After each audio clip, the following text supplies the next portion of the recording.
বিশ্বের অন্যতম ক্ষমতাধর দুই ব্যক্তি ইলন মাস্ক ও ডোনাল্ড ট্রাম্প কদিন আগেও তাদের বন্ধুত্বের গল্প ছিল চর্চার তুঙ্গে।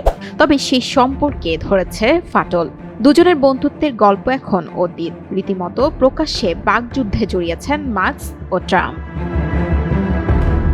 গত সপ্তাহে যুক্তরাষ্ট্রের প্রেসিডেন্ট ডোনাল্ড ট্রাম্পের বিগ বিউটিফুল কর এবং ব্যয় বিলকে জঘন্য বলে সমালোচনা করে প্রশাসনিক পদ থেকে ইস্তফা দেওয়ার পর মূলত প্রকাশ্যে আসে তাদের তীব্র বিবাদ। সাম্প্রতিক এই ভার্চুয়াল বাদানুবাদ দুই প্রভাবশালী ব্যক্তিত্বের মধ্যকার দ্বন্দ্বকে চরমে পৌঁছে দিয়েছে বলে মনে করছেন রাজনৈতিক বিশ্লেষকরা। গতকাল বৃহস্পতিবার হোয়াইট হাউসের ওভাল অফিসে যুক্তরাষ্ট্রের সফররত জার্মান চ্যান্সেলর ফ্রেডরিক মার্চের সঙ্গে বৈঠকের সময় মাস্ক নিয়ে হতাশা প্রকাশ করেন প্রেসিডেন্ট ট্রাম্প। সাংবাদিকদের মুখোমুখি হয়ে তিনি বলেন, ইলন মাস্কের সঙ্গে তার দারুণ সম্পর্ক ছিল, তবে সেটা আর থাকবে কিনা তা নিয়েও হতাশা প্রকাশ করেন ট্রাম্প। ইলন মাস্কের সঙ্গে আমার দারুণ সম্পর্ক ছিল, সেটা আর থাকবে কিনা আমি জানি না। আমি ভীষণ হতাশ, কারণ এখানে উপস্থিত অন্য যে কারোর চেয়ে বিগ বিউটিফুল বিলের ভিতরের বিষয়বস্তু সম্পর্কে মাস্ক ভালোভাবেই জানতেন। এতে তার কোনো সমস্যা হওয়ার কথা ছিল না। হঠাৎই তার কী কারণে সমস্যা দেখা দিল। ট্রাম্পের এমন মন্তব্যের পরেই সামাজিক যোগাযোগ মাধ্যমে এক্সে পাল্টা জবাব দিয়েছেন ইলন মাস্ক। তিনি লিখেছেন, তিনি না থাকলে ট্রাম্প নির্বাচনে হেরে যেতেন, ডেমোক্রেটরা হাউসের নিয়ন্ত্রণ নিয়ে নিত। অথচ তারপরেও ট্রাম্প এই ধরনের অকৃতজ্ঞতা দেখাচ্ছেন।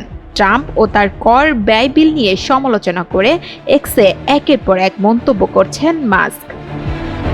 2024 সালে যুক্তরাষ্ট্রের প্রেসিডেন্ট নির্বাচনে ট্রাম্প ও তার দলের অন্যান্য রিপাবলিকানদের জন্য $27 কোটি খরচ করেছিলেন মাস্ক। সেই সুবাদে ট্রাম্পের সঙ্গে মাস্কের দারুণ সম্পর্ক তৈরি হয়েছিল। ট্রাম্প নির্বাচনে জয়ের পর মাস্কের জন্য আলাদা একটি দফতর তৈরি করেছিলেন, যার নাম ছিল ডিপার্টমেন্ট অব গভর্নমেন্ট এফিসিয়েন্সি।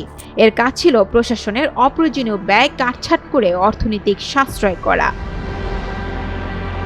তবে এরপর গত মাসে কর ও ব্যয় সংক্রান্ত একটি বিল অনুমোদন করেন এবং এটিকে one big beautiful big act নাম দেন।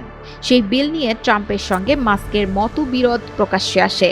মাস্কের দাবি ছিল, তিনি ও তার সহকর্মীরা ট্রাম্প প্রশাসন থেকে এতদিন ব্যয় কমাতে যে কাজ করে এসেছিলেন, এই বিলের কারণে সবই ব্যর্থ হবে। বিলটি তাকে দেখানোর আগেই ট্রাম্প যুক্তরাষ্ট্রের কংগ্রেসে এটি পাশ করানোর জন্য পাঠিয়ে দিয়েছিলেন। অভিযোগ মাস্কের। এদিকে বিলটির বিরোধিতায় মাস্কের ব্যক্তিগত কারণ থাকতে পারে বলে ইঙ্গিত দিয়েছেন ট্রাম্প। তিনি বলছেন, পর্যায়ক্রমিক কর ও ব্যয় সংক্রান্ত এই বিলের সরাসরি প্রভাব পড়তে পারে মাস্কের বৈদ্যুতিক কোম্পানি টেসলার ওপর। এই প্রকাশ্য দ্বন্দ্বের ফলে দুই প্রভাবশালী ব্যক্তির ভবিষ্যৎ সম্পর্ক এখন আলোচনার কেন্দ্রবিন্দুতে।